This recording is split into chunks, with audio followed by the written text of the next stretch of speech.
Welcome to the Put On Waivers Media Group, home of the Put On Raiders podcast and the Student Body Right podcast.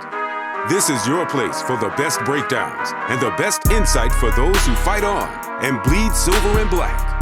Now, here are your hosts, Dwayne Douglas and Ryan Holmes.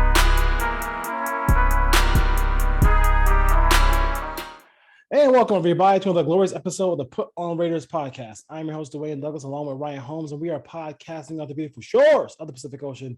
It's hot. It's hot today. I love it. I love this heat. That's what I came here for. And then when you get to you have a nice little drink and you can go right into the shade and cool off a little bit. I know you were out there in Marietta. That's that real heat out there. Yeah, we were looking at like 103, and my kids are wanting to go-kart racing yesterday, and I'm just like, man, I'm going to stand in the shade. You guys can do you. You go ahead and do it. do it. Yes, that's funny. RTPW Podcast is my Twitter handle, and RHOLM22 is Ryan's. Ryan, you were on a radio show last week. I retweeted it. What show were you on so they can catch you? Talking some Raiders with Worldwide Sports, whatever. Yeah, it was the Sports Loudmouth show. They asked to have me on the Worldwide Sports Radio Network based out of Long Island, New York. So gotten on with a couple of New Yorkers. They had some questions about the Patriots and the Giants, and they threw in the obligatory Cowboys question just to get my response. But a lot of NFL draft stuff, and then Raiders specific. And they said they're going to have a roundtable, an AFC West roundtable coming up, where they're going to get like Tigers, Chargers, Chiefs, Broncos, and just have us discuss the upcoming season. I don't know when that's going to be, but they mentioned that as a possibility as well. Yeah, that should be interesting too as well. I mean, I have tried, when I tell you one thing, the hate in the AFC West is real. I have tried forever to get, I've gotten a Charger guy on before. To get a Chief guy to come on the show is just like, is like murder. It is. So the hate is really real, even though they got a ring. I mean, you got a ring. Yeah, you got a ring recently. So I'm not sure why the hate is real, but the hate is real. No question about it. Subscribe, like, dislike, 5-star, all that stuff like that. We take all engagement, so do that as well. On Instagram, it's Put On Waivers _podcast, and then at Put On Raiders podcast on Instagram. Thank you for listening in Toronto. I know you got a big game 7 today. Barrington, Rhode Island, Chula Vista, California, Paris, Texas, and Calgary, Alberta, Canada. We're still one of the best logos in sports, the Calgary Flames. So the Raiders, let's just go right to the trade alerts, because the Raiders and Ziegler, McDaniels are continuously making moves. They're not stopping. So they trade for Jarrett Stidham. I'm not sure if there's going to be a battle to wear number 4 or not, but I don't think so. So they signed. Let's just start with let's go one by one here. Stidham comes in, knows the system, can probably teach it out. Not big news here. The Raiders still probably looking for a the best option they possibly can for a backup quarterback, right? Yeah, and to me, Stidham's in the driver's seat. He's going to be the backup quarterback, barring something disastrous happening. He's been in this offense for 3 years. He can come over. He can operate it if anything were to happen to Derek Carr. Athletic guy, was a 4th-round pick out of Auburn in 2019, went to the Senior Bowl, had a good game, I want to say, against Alabama in his last year there. Can run around. He's mobile. The question's always been accuracy. But he's a guy that can come in and he can play. He did start a couple of games when Cam Newton was over in New England when he missed some time, but it's a cheap contract. It's a $965,000. He's in the last year of a 4-year deal. New England clearly wanted to move on. They drafted Bailey Zappi in the 4th round. So the Raiders basically get a guy who's been in the system for 3 years. He's young. He's 25, 26 years old, and see how it goes. Doesn't look good for Nick Mullins at this point. I don't think they're going to keep 3 quarterbacks, something they've never done in New England, really. And clearly Garrett Gilbert was brought over because he was familiar with the system, and they found an upgrade over him and quickly moved on. So I like the move. It gives you a young quarterback that can play. There's no way he's pushing Derek Carr. That's not going to happen. But if you need him to go in for a week or two, maybe. Nick Mullins is probably the better player, but Jarrett Stidham knows the offense. And I think at this point, that's more valuable. Yeah. So there's no way Stidham's going to be he doesn't make enough to offer Derek a number change. He doesn't make enough as far as that goes. Keelan Cole, formerly of the Jets, comes over another wide receiver.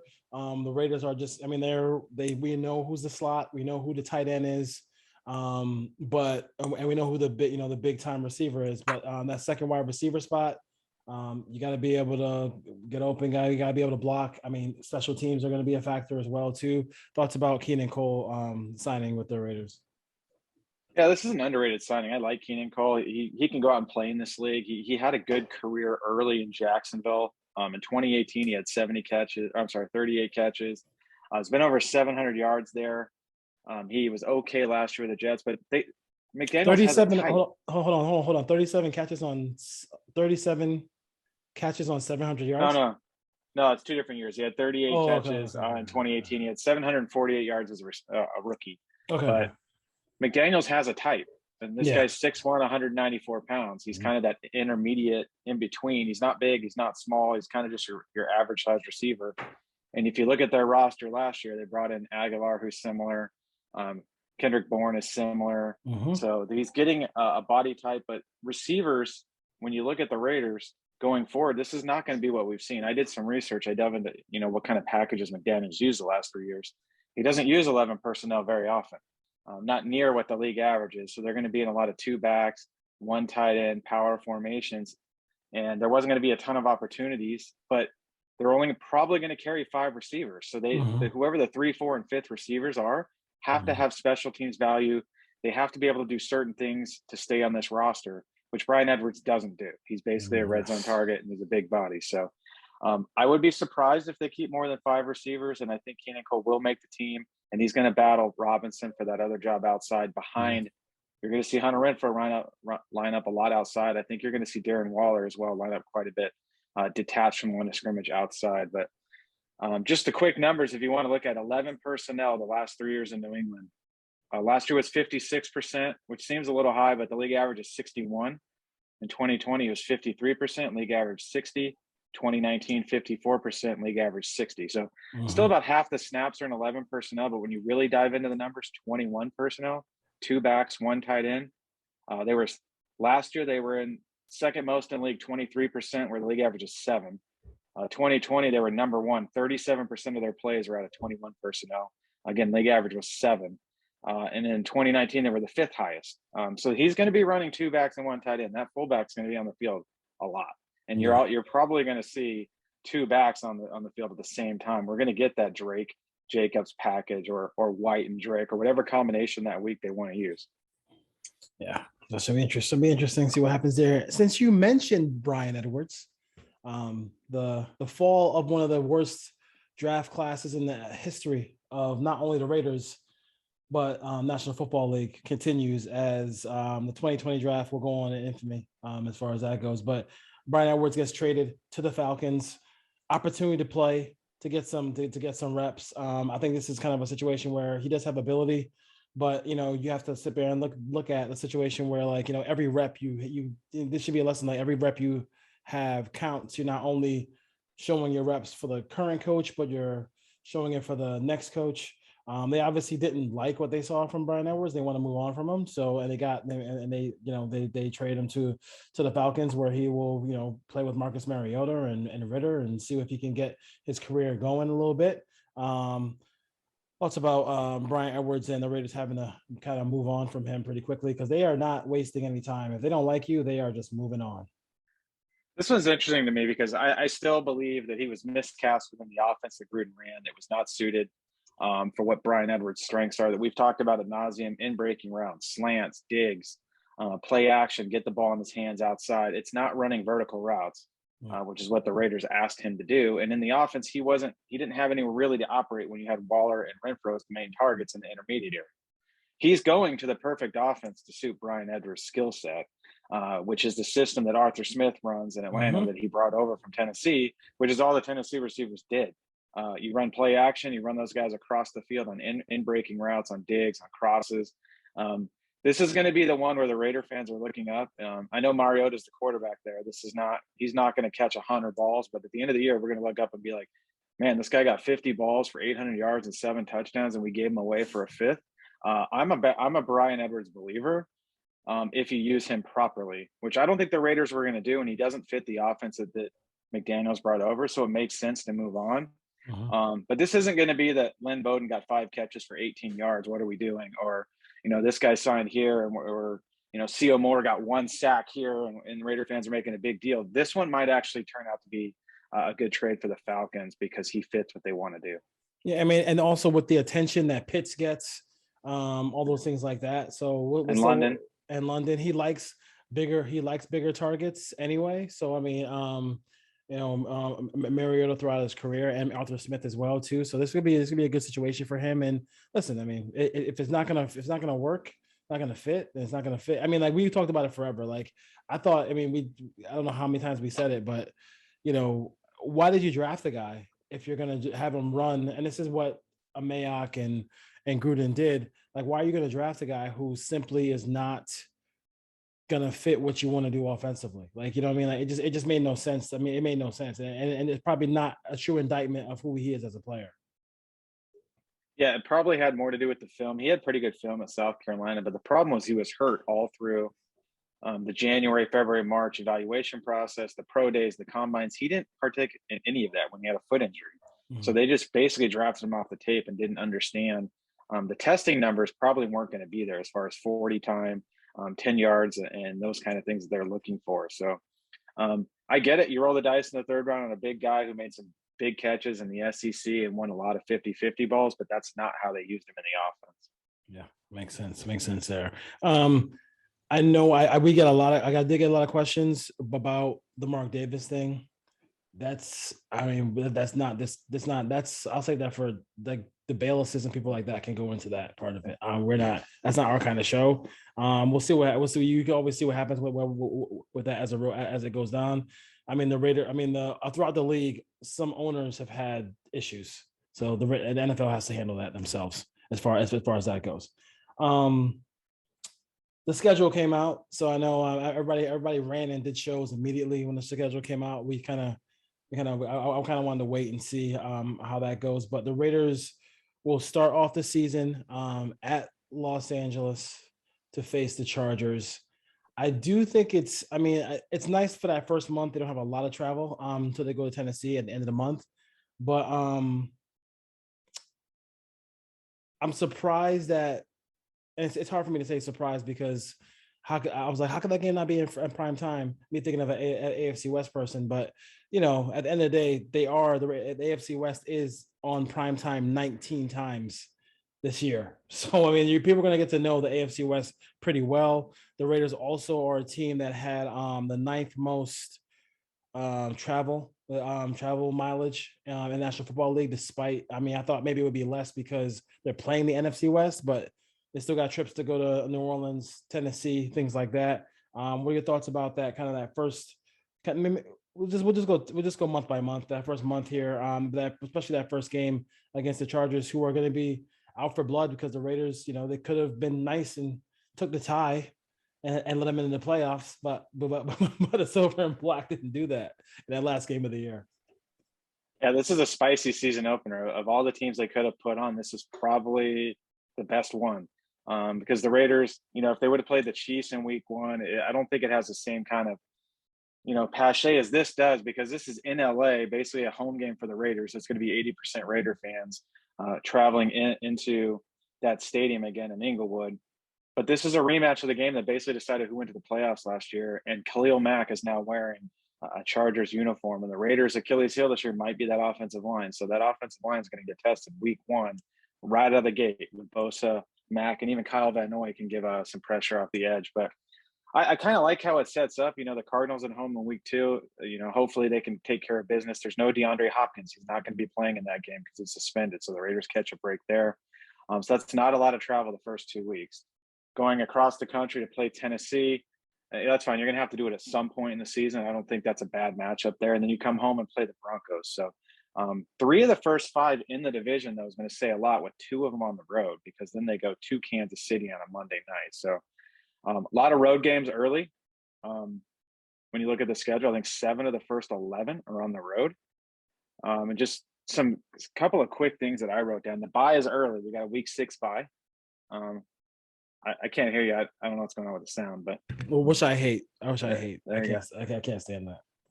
Yeah, early bye, 7 of the first 11 on the road. But here's what I like: there's only 3 10 a.m. games, and that's the first thing I always look for. Yeah, where are the East Coast games, and 2 of them are back to back at the Raiders' request, so they're probably going to stay in Florida between the Saints and the Jaguars game. My guess is they go to like IMG or something like that, so they're not going to have to travel back and forth.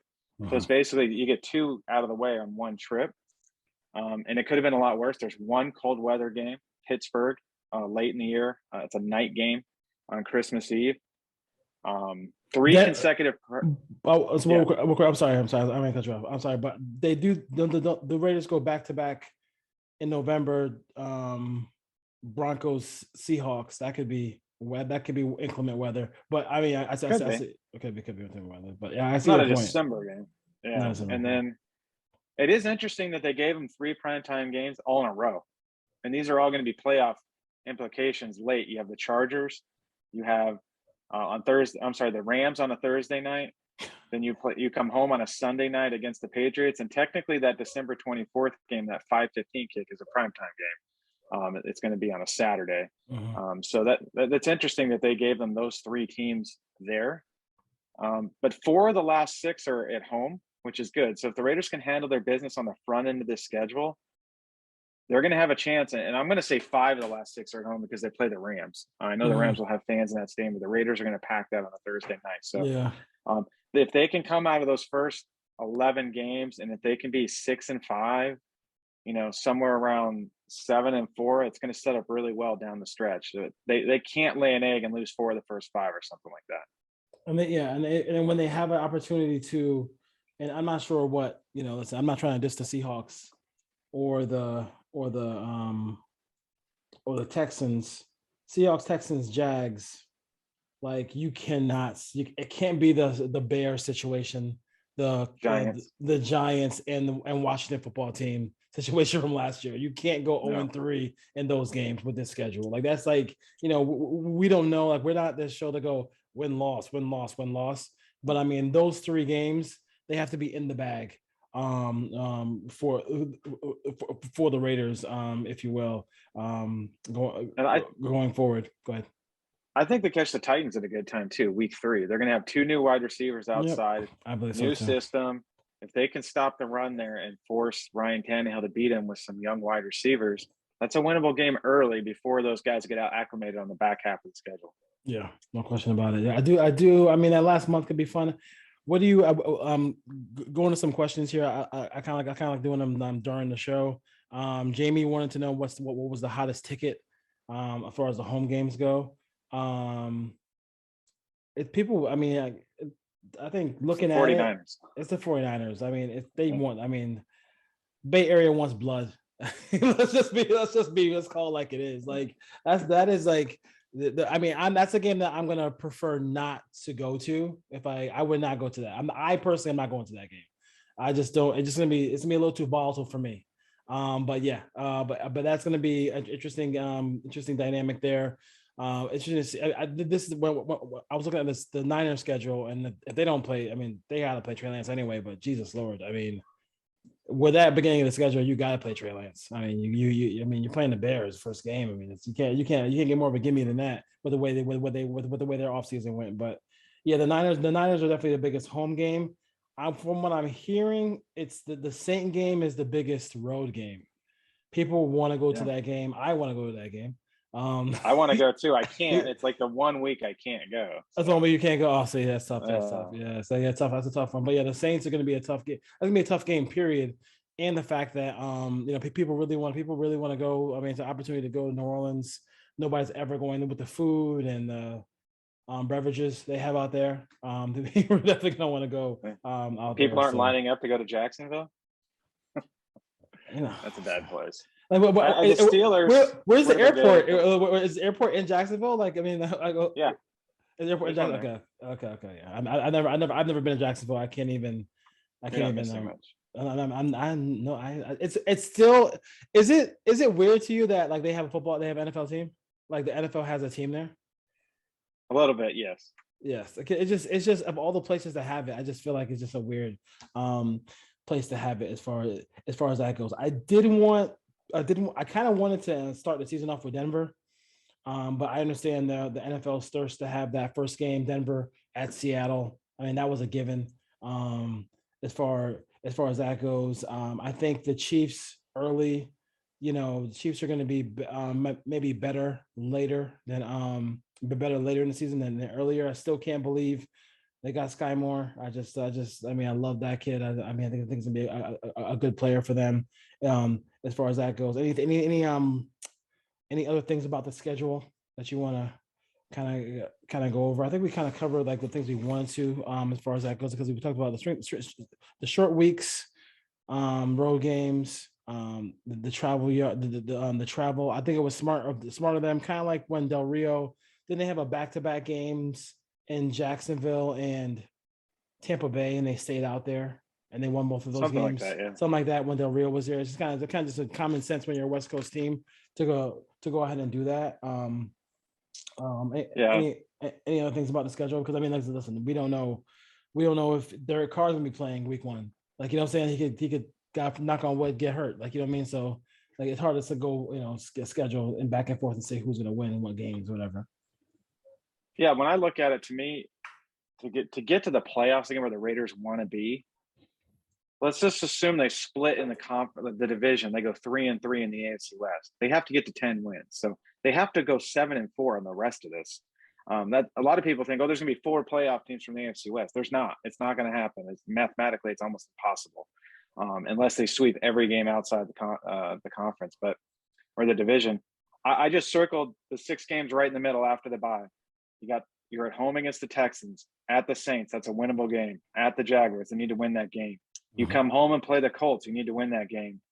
At the Broncos, you need to win that game. At the Seahawks, that's another winnable game. They have to win 4 out of 6 right there in the middle, and that's going to set them up. If they don't perform well after the bye in those 6 games, they're not going to make the playoffs. So 11 wins, you think they have to get to? Is it to get made? I think they need to get to 10. I think the AFC is going to be a bloodbath. Here's the bet. Here's the question. Here's the question from Mike out of he's out there in Orange County. He wants to know, is this for the first time in a long time, do the Raiders actually have an opportunity to win the AFC West? And I would have to say absolutely. For the first time in a long time, this team that I can picture a late in January that the Raiders could possibly be the champions of this division. I mean, things have to go right. They have to stay healthy, all those things like that. But I think it's. I mean, they didn't do this. They could have easily traded Carr and just kind of said, hey, you know what? The rest of the division is too hard. We're not going to go do this year. We got time. They went after it. Once you get signed up, once you get Chandler Jones, once you get Devontae Adams, they're going after it. And I think they have they have a real opportunity here to win this division. I think 12-5 wins the division. I don't think this is going to be a 14-3 division winner. So a 10 gets them to the playoffs. 11, I'm really comfortable with a wild card. 12, I think they win a division. The key is if you fall in to the 10 or 11 bucket and you don't win the division, is what do you do in the division? What are the tiebreakers? Because I think all 4 teams in this division are going to have winning records. That's just, there's going to be some 9-8s, some 10-7s, some 11-6s. So it's really crucial that they win at least 3, if not 4 games within the AFC West. If they go 2-4 in the AFC West and still win 10 games, I don't know, because they're going to lose out on some tiebreakers. So they have to take care of business. And I'm not big on the Broncos. They're getting a lot of national love. I still don't believe in the Broncos. People love that team, boy. Let Russ cook. We'll get to our division predictions later as we get through this summer. I'll give you a hint. I'm going to have the Broncos in 4th place. People are really it's funny because even folks who are talking about the Eagles, they're saying, oh, just build it like the Broncos. And then when you get an opportunity to get a quarterback, you'll be a quarterback away. I really think the Eagles are a quarterback away. I really actually think they are. I'm not sure if that. And my biggest thing, and I go into Twitter Spaces a lot, and it can be a dangerous world. But I always ask all the people who are so high on the Broncos, can you tell me the name of the defensive coordinator? And no, till this day, I've been in like 7 different ones, NFL ones, Bronco ones, and people can't tell me his name. The guy from the Rams, I don't know his name either. And that's what and their response is what you just said, the guy from the Rams. Like, that's all I know. That's all we know. And I'm like, okay. I mean, it's a guy from the Rams, so it must be. And like, do we know that? I mean, and do we know that, what Russell Wilson does well? Because this isn't Madden. What Russell Wilson does well is what is going to fit in to what they do, as far as what he wants to call offensively. I mean, we all know, like, Patrick Graham kind of showed that middle of the field where he doesn't really like throwing the ball in the middle of the field. So he forced him to throw the ball outside. We'll see. We'll see. I mean, the Broncos are they got work to do as far as that goes. But go ahead. I'm going to give him some credit. His name is Ejiro Evero. Yeah. That's all I got. Yep. I mean, he's a Ram. That's what the league does now. That's what the league does now. You coach under McVay, you coach under Shanahan, you're hired. That's it. As far as that goes. Let's see. Another question is from Mike from San Clemente. Toughest game of the year. Toughest game of the year.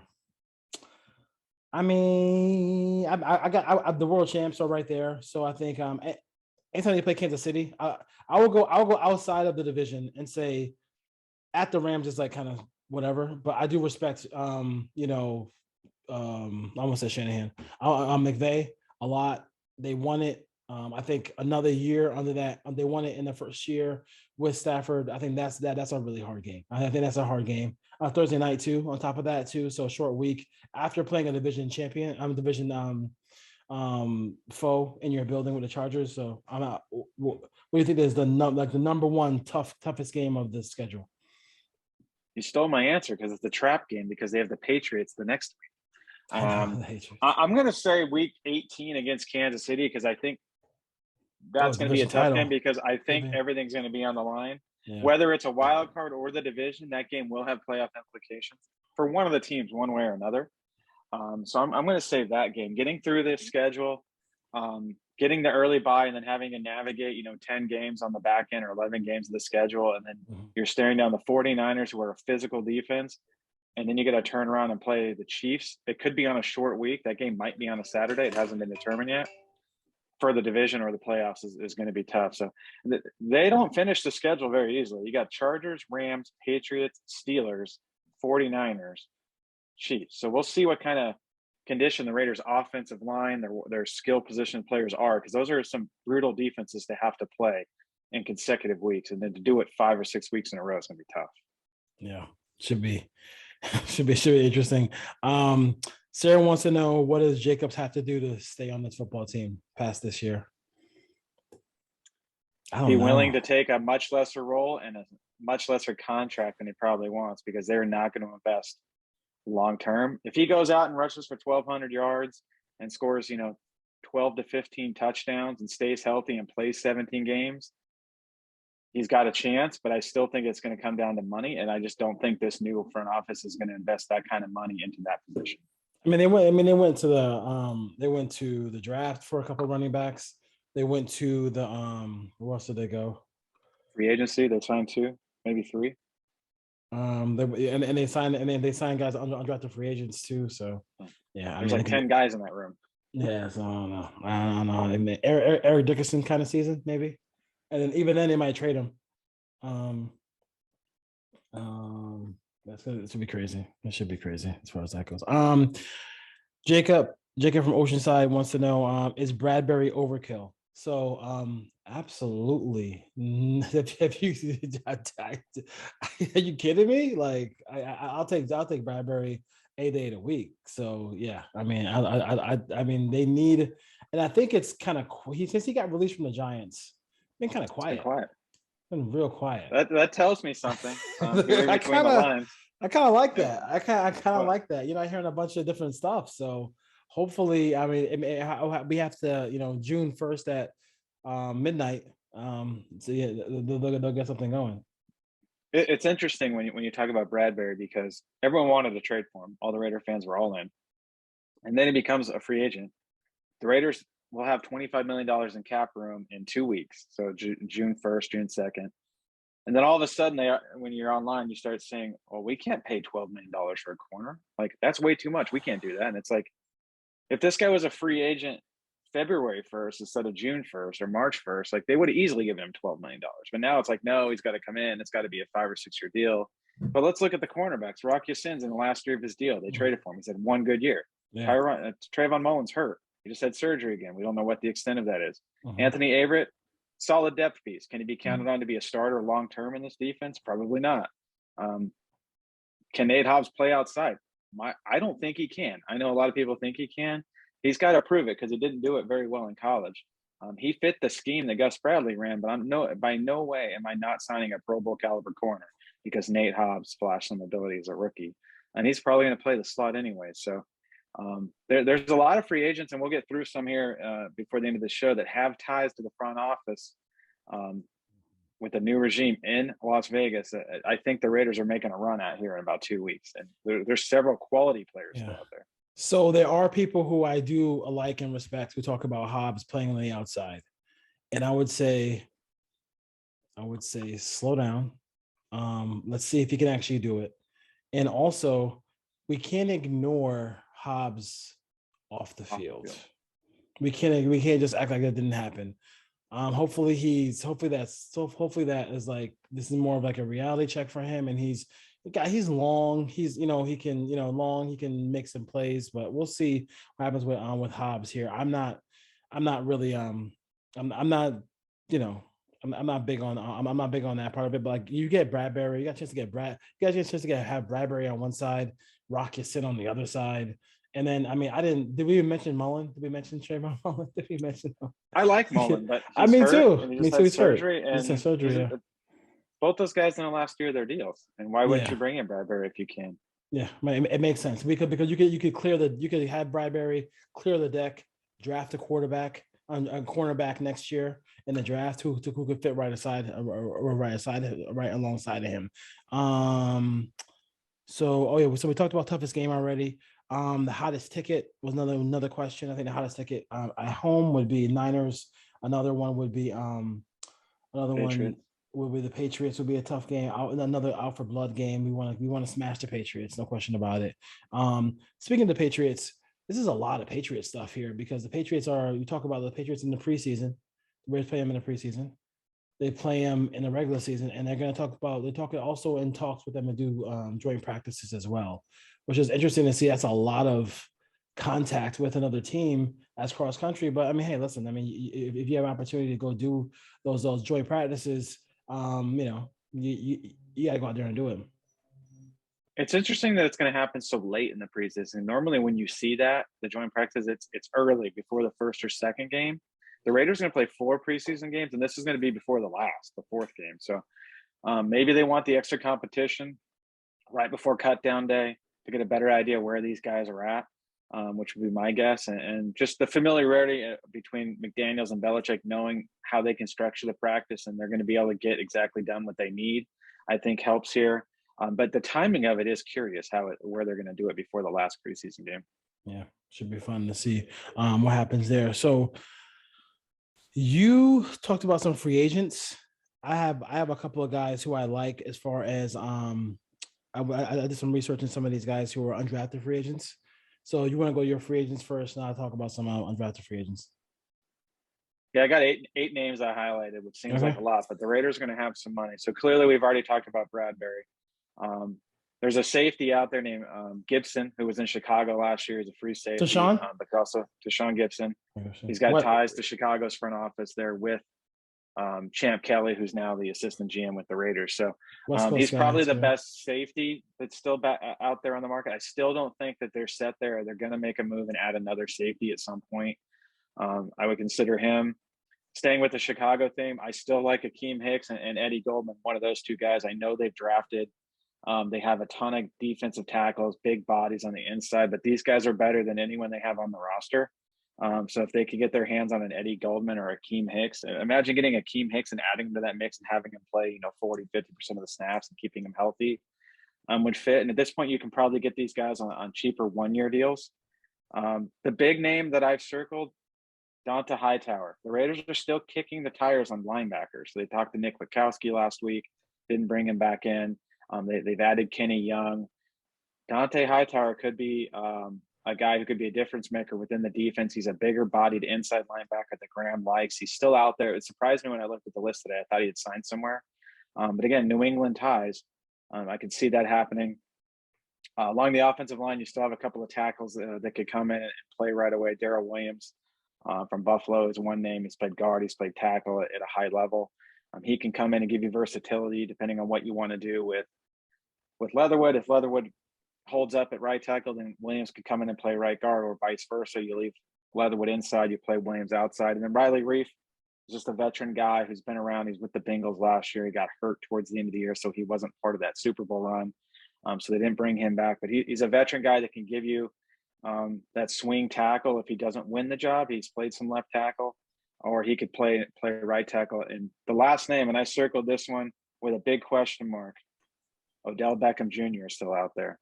Would this front office take a risk of signing him, hoping that he can be a part of, the last 7 or 8 games of the season, depending on where he's at in his recovery from the ACL tear, and put him opposite Devontae Adams?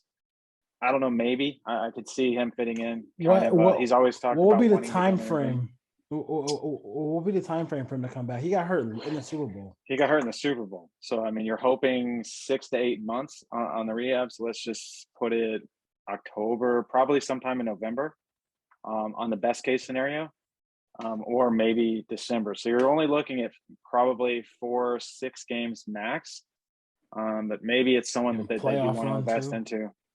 So that one's a long shot, but yeah, more firepower before someone else gets their hands on him. I don't know what it would cost. I don't know what he's looking contract wise. It probably doesn't work monetarily. I'm sure he's not going to sign for a 1 year, $1 million over the last 6 weeks type of contract. But he's still out there. But I wouldn't be surprised if Bradbury and Hightower were added to this defense. It'd be interesting. It'd be interesting. I like the Eddie Goldman too. I was like Eddie Goldman as well too. So the Raiders have a slew of undrafted free agents. You sign these guys and you hope that maybe one of them will stick. I do like so just to go to the Pac-12 here. Cole Fotheringham, tight end out of Utah. Good hands. Just a monster blocker. A monster blocker. Like there was a couple plays here where on running plays where he's driving his block into the end, they called it scoring with his man. Like the running back is scoring in the end zone and he's carrying his guy 5-10 yards into the end zone. That could be a guy who really who really has a chance to do something here. You know how he loves tight ends, and I think he has one in Darren Waller, but he wants to get a blocker, and I don't know if Foster Moreau can do those things.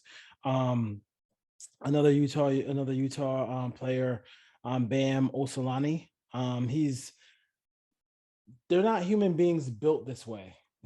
So he's like 6'8", huge tackle, has decent tape against who the Thibodeau and Jackson, who got drafted by the Giants and the 49ers respectively. So those are, so he's a guy who might have a chance. And listen, you look for spots on the team where the Raiders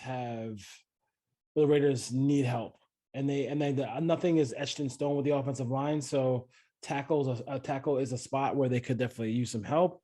Darian Butler, really out of Arizona State, good hands, does a great job of just like driving on the ball and getting interceptions for a linebacker, built very similar to Denzel Perryman. He's like got to gain some weight. He's like 20 pounds less than Denzel Perryman, so you got to look for that. But he's a guy who has a chance as well. And then Sam Webb, who's a cornerback. Also the only Division II player to get invited to the combine. as well. So there's a couple of guys to kind of look out for as well. I gotta find out where did Sam Webb went to Western Missouri State. Western. Missouri Western, yes. Well, Missouri Western State University. So so they have that as well too. Yeah, anybody else you would That's my guy, Sam Webb. Sam If Webb, I had to pick one guy from this group that's going to make the team, it's going to be Sam Webb. Sam Webb, yeah. Press corner, big, long, 6'1", over 200 pounds, running a 4.48. He's got fairly long arms, big hands. This is a physical guy that can play man coverage on the outside. He's probably ended up on the practice squad. He needs some work. He was a Division II guy, like you said, but he's an athlete. He checks the box for size, height, weight, speed, all of that. Now it's just about technique and how quickly you can get him to be able to cover NFL type athletes and receivers. But a lot of production from a guy here with that fits physically the traits you're looking for in a later round or undrafted free agent. And Jackson, the Jackson who just signed with the Chargers. I mean, that's where he started. Like he started from an undrafted free agent. So you take a chance with some of these guys and you see what happens here. But I do like the fact that you mentioned all the intangibles. I do like Webb. I think Webb has a chance to kind of do something. And Webb and Butler will be my guys who I think really have a chance to maybe maybe get some part of it. Let's see here. We have another question. People have questions about Divine Diablo and his role. Jayon Jackson's here as well. So the Raiders have a bunch of different guys. Kenny Young got signed. I forgot about Kenny Young. We thought about Kenny Young joining the Raiders here. To me, this is a depth piece. This is an extra linebacker, a special teams guy. He went to UCLA. He's bounced around. He's played with the Rams. He's also played with the Broncos. So he comes over with the special teams coordinator that kind of has a similar system to what Graham ran with the Giants. So he knows the system. To me, he's more of a sub package guy. Maybe he's going to play in the nickel, or maybe he's the dime backer. I don't think he's going to fight for a starting job. I clearly think Perryman and Diablo right now are those two guys, pending any additional ads. But it's depth, and at this point, they need it. They don't have a ton of depth at the linebacker spot. If something were to happen to one of those two starters, at least Kenny Young can be a serviceable player for a few weeks. He's not a difference maker by any stretch of the imagination, but he's a nice, solid roster piece to add at this point. Micah wanted to know, he said that as far as our too early prediction on whether you think the offensive line outside of Miller would be. It's interesting because I just really it's a tough first game for Parnham to play center, but I just think he's going to be the center. I don't know how you. I don't know how you feel about that. I think in the middle part of it, I would definitely I'll write down Parnham at center. I know left tackle is going to be Colton Miller, but what are your thoughts about what are your thoughts about that? As far as long things go as we think they're going to go, I think Parnham is going to beat out Andre James. Yeah, obviously there might be an addition to this lineup post June 1, but we'll do it as of today. I would line them up. It's probably going to be Miller. I think Denzel Good probably wins the left guard job. Then obviously you have Parham, who I would put at center as well. Simpson, I think, could play right guard. Actually, I would flip those. Put Simpson back at left guard, Good at right guard, and I think they give it Leatherwood a chance to play right tackle. Yeah. I like Simpson's power. If they're going to go to a more power and gap scheme that McDaniel seems to like to run, and that's the reason why they took Zamir White, I think Simpson fits that scheme more so than kind of the zone, the stuff that they tried to run last year. Yeah. So I think they're just going to line up the biggest, strongest dudes and try to pound the rock, and those are the guys that are probably going to line up. I don't think Illuminaire ends up at right tackle. I don't want to hear the Denzel Good right tackle stuff either. He's not a right tackle. He's an interior guy. Yeah. He did it for one game against the Patriots, which is a very bad game when you watch the All-22. But because they stayed in the game and it was close late, they thought he played well. He didn't. So overall, I think there might be an addition here, though. I could easily see them adding a veteran tackle and just really securing that thing up. It's going to be tough, like you said, with a rookie center. a second-year guy making a transition, possibly back to right tackle after he played guard.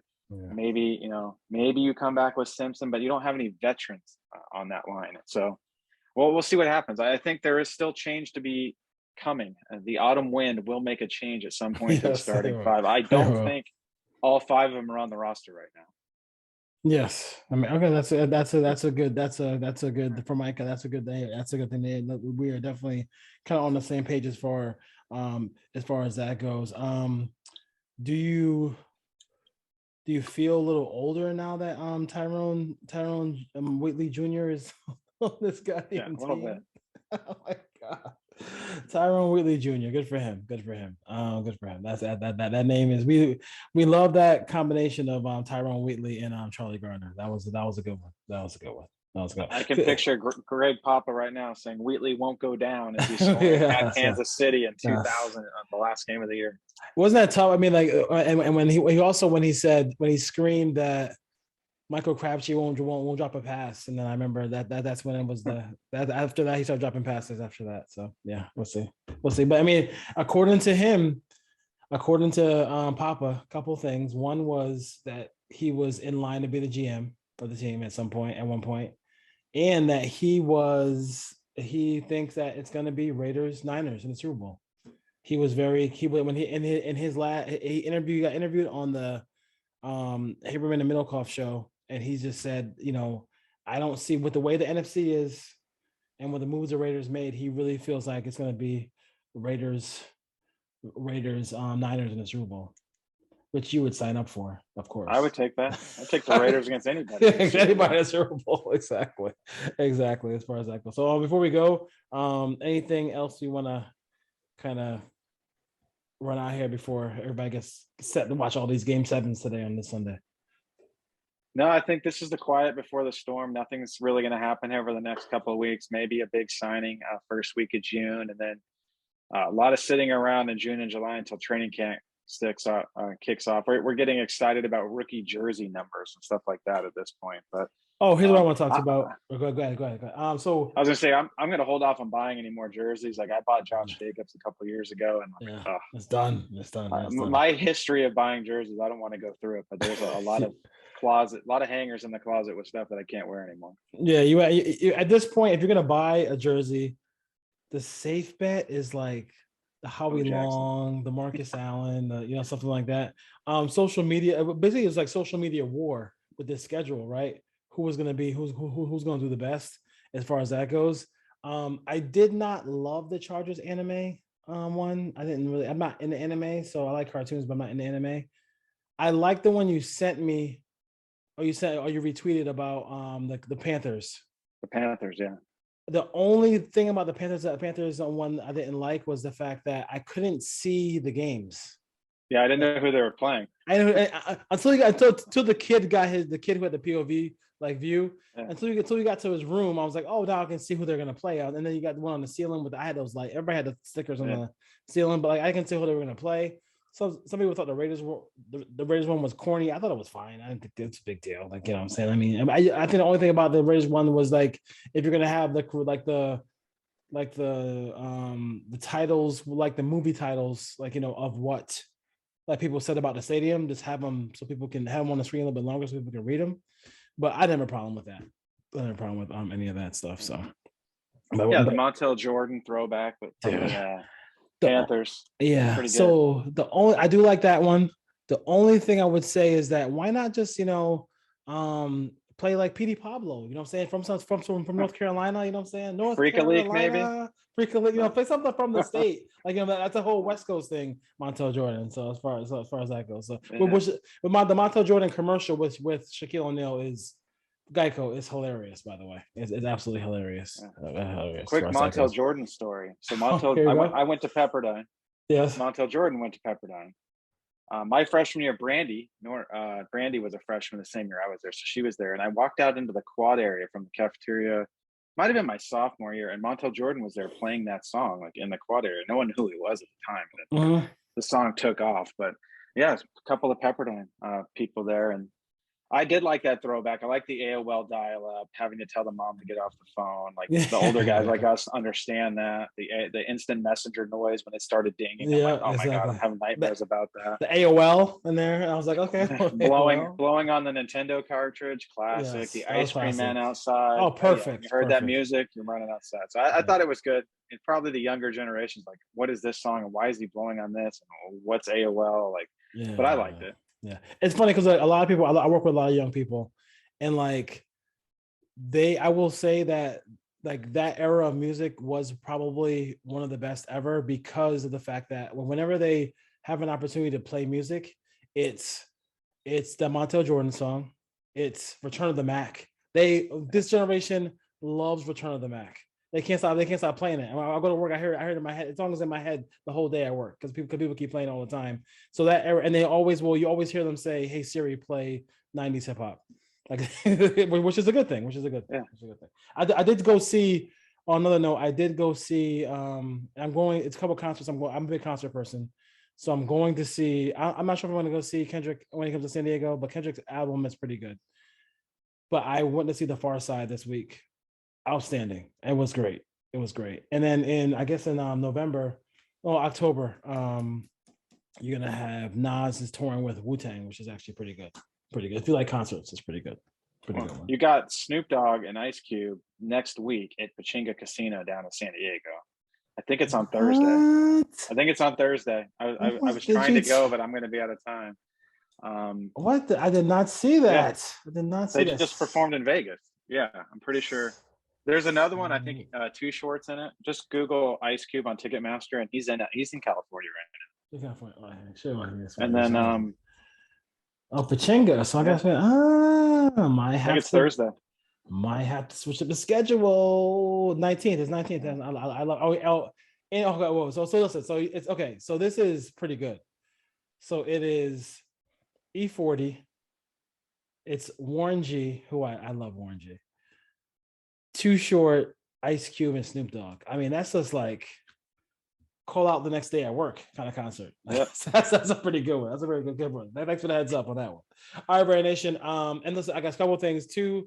I had to change vendors for the apparel, so I know people were talking about, hey, where's the stuff? I had to change it, better quality. Don't worry about it. And then I am still for the fans of the Student Body Right. I haven't done a show in a while. I'm just waiting for Jordan Addison to make up his mind. I actually would prefer to do a show after he makes up his mind. It's funny though, like everybody called bloody murder, right? When he went to when he thought he was going to USC for 100%. But now that he's storming with Bryce Young out here in Cali, nobody's saying anything because like he might go to Alabama too. Like it's pretty funny that to me, like nobody's like saying anything. When it was him going to USC, it was like NIL sucks. But now that he's going to Alabama, or he might be going to Alabama or making the choice between Alabama and he's throwing with the Alabama quarterback. Nobody's saying much as far as that goes. So I'm trying to wait for Jordan to make his decision. If he doesn't make it in a couple of weeks, then I'll probably shoot a show out there as well. So he is damn good though. That would be something else if they got him at USC. So cool. We're gonna be out. Have a great day. Take care, brother. Take care.